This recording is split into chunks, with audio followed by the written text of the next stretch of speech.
Office से निकलकर शर्मा जी ने स्कूटर स्टार्ट किया ही था कि उन्हें याद आया, पत्नी ने कहा था 1 दर्जन केले लेते आना। तभी उन्हें सड़क किनारे बड़े और ताजा केले बेचते हुए एक बीमार सी दिखने वाली बुढ़िया दिख गई।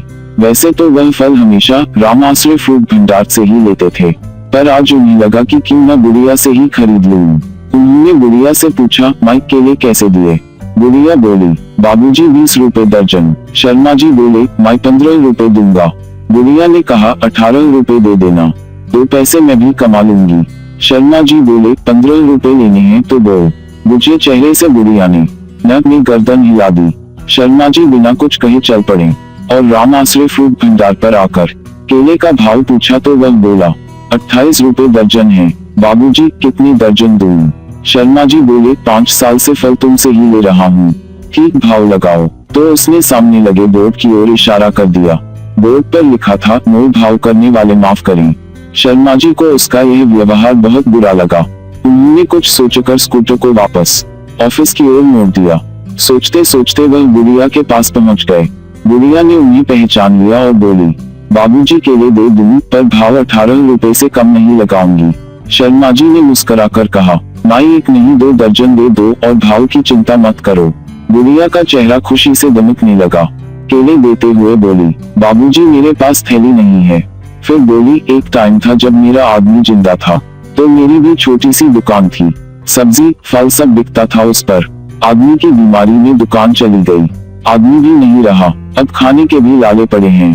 किसी तरह पेट पाल रही हूँ, कोई औलाद भी नहीं है जिसकी ओर मदद के लिए देखूं। इतना कहते कहते बुढ़िया रुआसी हो गई और उसकी आंखों में आंसू आ गए। शर्मा जी ने 50 रुपए का नोट बुढ़िया को दिया तो वो बोली, बाबूजी मेरे पास छुट्टी नहीं है। शर्मा जी बोले, माई चिंता मत करो, रख लो, अब मैं तुमसे ही फल खरीदूंगा और कल मैं तुम्हें 500 रुपए दूंगा। धीरे धीरे चुका देना और परसों से बेचने के लिए मंडी से दूसरे फल भी ले आना।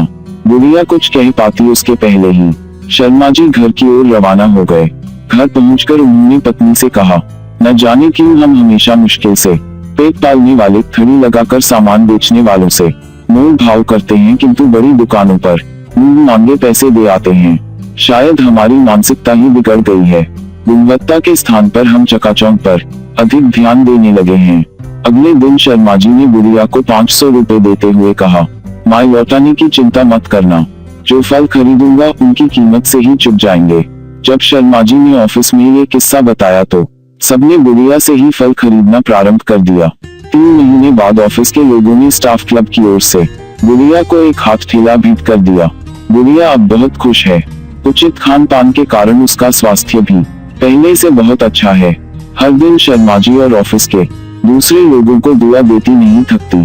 शर्मा जी के मन में भी अपनी बदली सोच और एक असहाय निर्बल महिला की सहायता करने की संतुष्टि का भाव रहता है। आप जिंदगी में सब कुछ प्राप्त कर सकते हैं जो भी आप चाहते हैं, अगर आप दूसरों की मदद करें उन्हें वो दिलाने में जो वे चाहते हैं।